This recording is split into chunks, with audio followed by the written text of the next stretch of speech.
సింగరాయకొండ మండలం వివాహ రిసెప్షన్ కి సొంత గ్రామానికి విచ్చేశారు ఎర్రగొండపల్లి వైఎస్ఆర్సీపీ అధికార ప్రతినిధి ఎమ్మెల్యే తాడిపత్రి చంద్రశేఖర్ రావు. ఈ కార్యక్రమంలో భాగంగా lorry owner association secretary Sheikh Patel మరియు షేక్ జానీ, షేక్ బాషా, షేక్ మునీర్ మర్యాదపూర్వకంగా కలిసి శాలువా కప్పి సన్మానించారు. తదుపరి people's news reporter SK Jilani మర్యాదపూర్వకంగా కలిశారు. న్యూస్ ఛానల్ గురించి అడిగి తెలుసుకున్నారు.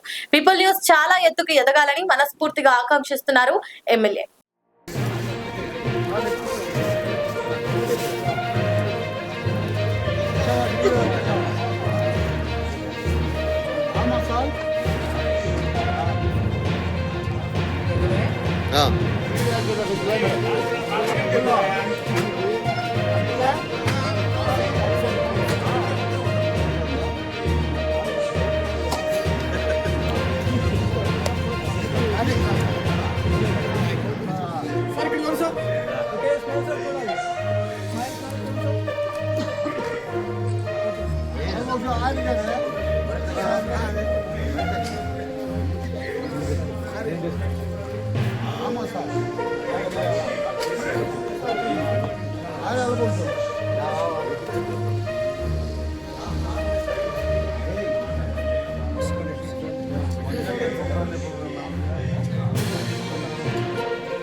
లైక్ చేయండి, షేర్ చేయండి, సబ్స్క్రైబ్ చేయండి. మరిన్ని వీడియోల కోసం బెల్ సింబల్ పై క్లిక్ చేయండి.